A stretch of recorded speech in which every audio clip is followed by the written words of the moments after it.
and Quirk. I'm Charlie Neff. Hey, how was your night last night? Hey. How's your day been?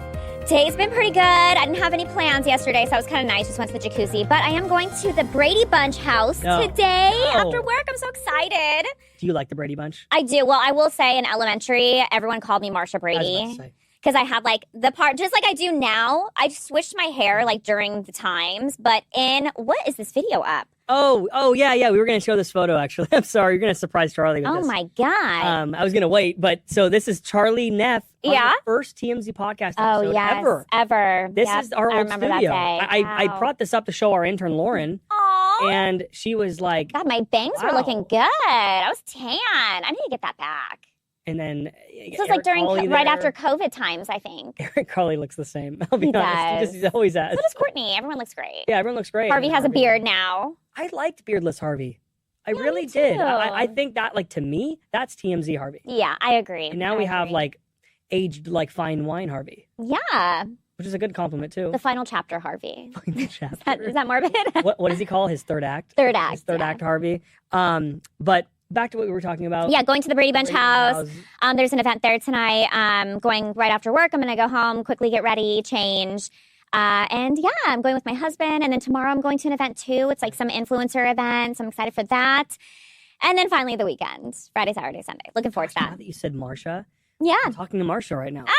Yeah, I definitely got that all the time. Marsha. What is her famous clip where she, like, her head, like something hits her head and she... Oh, you mean hits her nose? Yes, her nose. Her nose, yeah. That's the famous clip, right? That one's famous. Oh, so you're talking about the movie. So there's like the TV show, The Brady Bunch, and then there was a totally different cast for the movies. The movie was great. I loved Christine Taylor as Marsha Brady. Ben Stiller's wife. Yes. She's great. She's gorge. Oh, yeah, every guy knows that. For sure. She was just like, Jan, why are you going out with that guy, Jan? Oh my gosh, you get the reboot, everybody, right here. Well, we're here to talk to you about Spencer Pratt today. Yeah, lots going on. With Spencer in the mayoral. Is that what it's called? Mayoral race? I was trying to say it myself. Mayoral. Mayoral? Yeah, mayoral. Mayoral race. Yeah. So yeah, no, we've seen the AI ads, him as Batman, Karen Bass. Yeah. We've seen the AI ad of him in the trailer saying, this is where Karen Bass lives. This is where, I forgot the other candidate's name. And this is where I live. And it's him and with the trailer. And the trailer and everything. Oh, here it is. We should have put that in there. Sorry, guys. But, yeah. So he, in the trailer, says, this is where I live. In front of his Airstream there. With the door wide open. On his property where his house burnt down. And that was a super viral moving ad for everybody. This is kind of what launched him to where he is now. A new golden age for Los Angeles. Yeah. You know who was in the original golden age of Los Angeles? Who? My great-grandfather. Yes. He was the architect of the golden age. Something Neff. Oh, yeah. We're good. You're on to I forgot. Good start. Wallace Neff. Wallace Neff, who Mediterranean style? So Spanish style. Spanish style. You know, when you think of like an LA house, you think of like a Spanish style home. The best style. He popularized that. That was like the thing. Incredible. Yeah. I love so I'm from the Bay Area and we have those style homes all over the place. Yeah. And I always thought like that's the home I want one day. Oh, cute. And so to hear that your grandfather, right? Great-grandfather started that. Yep. Thank you, Charlie. Oh, did I do something? I don't have a house yet, so thank you. I know. And actually, my house is not Spanish at all, so. But. Oops. Sorry, Uncle Wally, or great-grandfather Wally. The issue everybody has right now with Spencer Pratt is that he claims that he never said that he lived in the Airstream. In the Airstream, because we found out that he's actually living day to day at the Bel Air Hotel. Yeah, Hotel Bel Air. Nice hotel. Gorgeous hotel. I mean, I think the cheapest room at Hotel Bel Air is like $1,200. So it is definitely an expensive stay. And look, this is kind of on the heels of that big story LA Times did claiming like, look, he's running for mayor of Los Angeles, but the guy's living in Santa Barbara. Yeah. Remember that whole thing? Or Carpinteria, I think it was. And, you know, he came out swinging after that saying like, do you guys not remember? Like, my house burned down. Like, I am trying to figure out where to be right now while this all gets sorted out. To be honest with you, and I kind of feel like you and I probably are going to align with our, like what we think in this. I am not outraged by this at all. Just like, because he's saying like, I never said I lived in the trailer. It was kind of for like impact, right?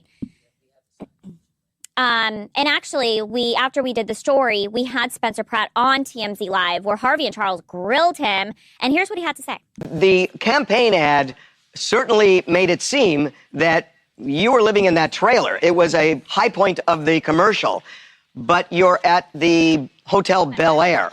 So kind of undo that for us.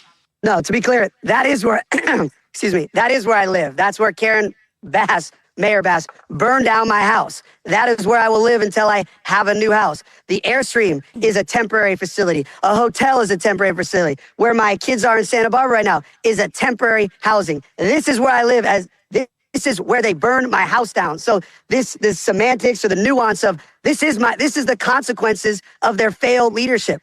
And again, I don't live at the Hotel Bel Air. I don't live in the Airstream. I don't live in the Santa Barbara. I don't have a house. They burned it down. That is why I got into this race, because of these people that will burn your house down and act like it's no problem. So this idea that anyone's like, oh, he's at a hotel.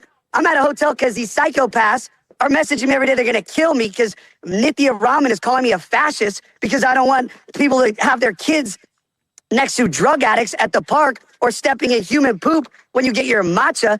I have common sense. That's not fascism. So these psychos here, I'm a fascist. And then they literally, like, if you would like to see the death threats, I can send them all offline where people are like, I'm going to hire people to kill you. So yes, unfortunately, now I have a security team and they will not, even if I wanted to stay in the Airstream, would let me because there's 360 unobstructed views since there's no houses. So you can literally snipe me out from any part from 300 yards away easily. Spencer, One sec. Not to mention the Airstream, it took over a month for LADWP to connect a wire for electricity to it, which was 3 days ago. It took weeks to get the water hooked up, which was yesterday. So for these people that want to focus on where I sleep at night, first off, I don't even sleep. I get 4 hours of sleep because I'm fighting these corrupt freaking politicians all day long.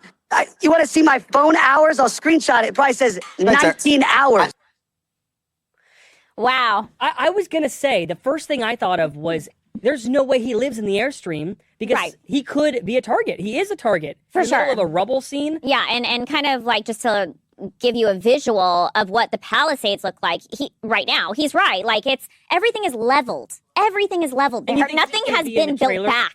And then you're just going to see this one shiny trailer, probably illuminating from the sun because it's always sunny and beautiful over there. So I'm not going to lie. Like I totally get what he's saying. Look, to me, I didn't assume he lived in the Airstream when I saw it. I thought it was more symbolic. Like, look, they burned my house down. They get to live a life of luxury and not even care about anyone else is kind of like the vibe I got. Gosh, I will say, I feel like he's crushing his campaign. That debate he did not that long ago, I thought he just was fantastic. I mean, look, he's like TV's most famous villain ever. Like you put this guy in front of cameras, lights, and that's when he will shine. And I definitely feel like he's just speaking to a lot of Angelenos who, like him, grew up, are natives in LA and remember LA to be like a safe place. Like I used to ride my bike. I mean, looking back now, I'm like, you couldn't do the things I did as a kid now because it feels unsafe. Doesn't feel unsafe. It is unsafe. It is unsafe. You go anywhere in downtown LA. Oh, I would never go. Mark Garagos, who his headquarters of his business, LA Mag and Garagos and Garagos, talked about it on Two Angry Men.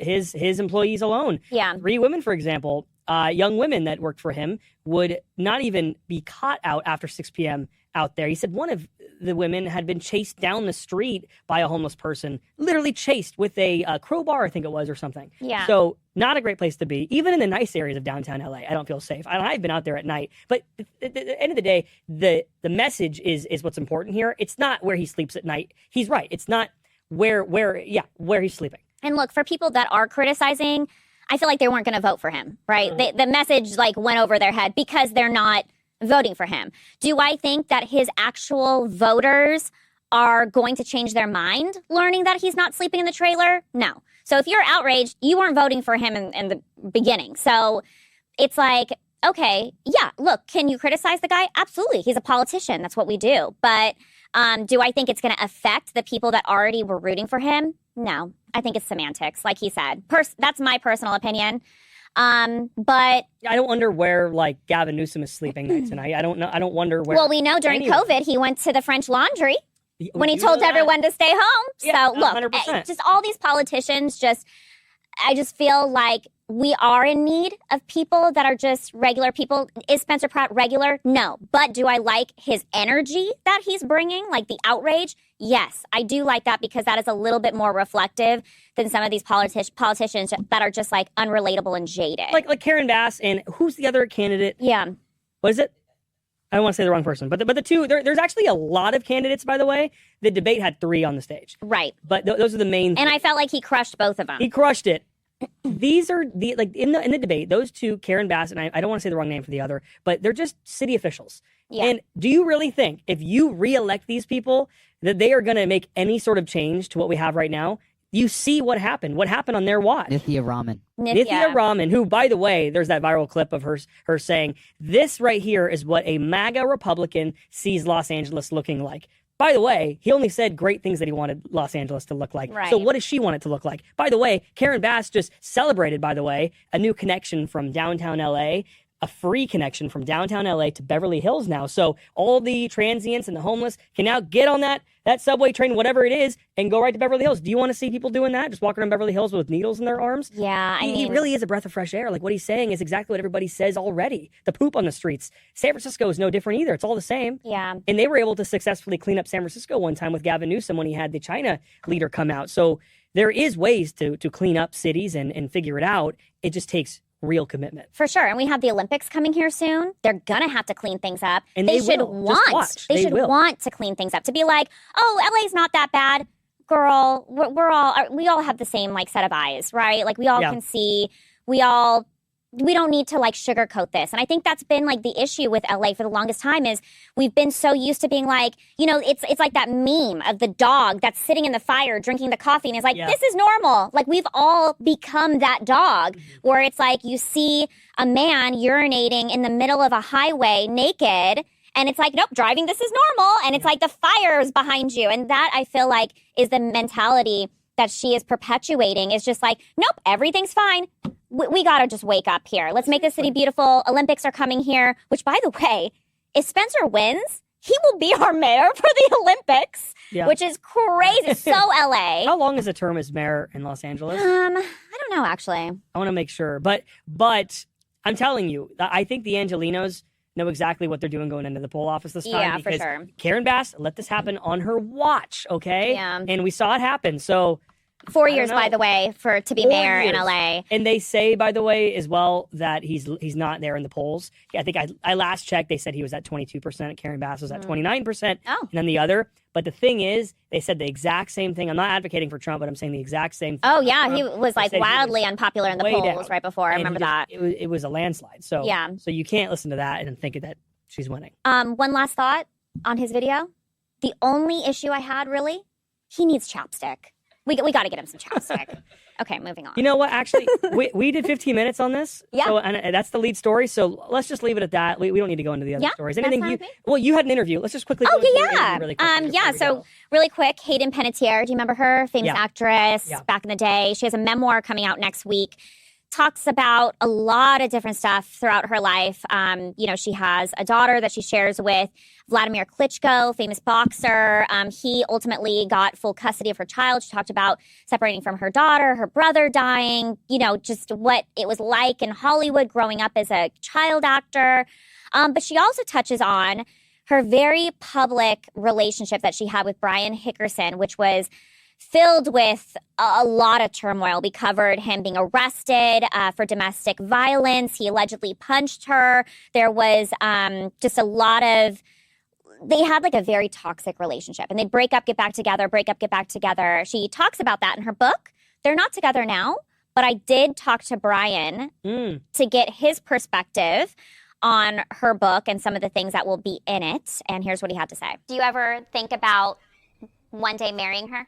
Yeah, of course. Is it something that you think could still happen? I hope so. She probably doesn't think the same way, but, it's,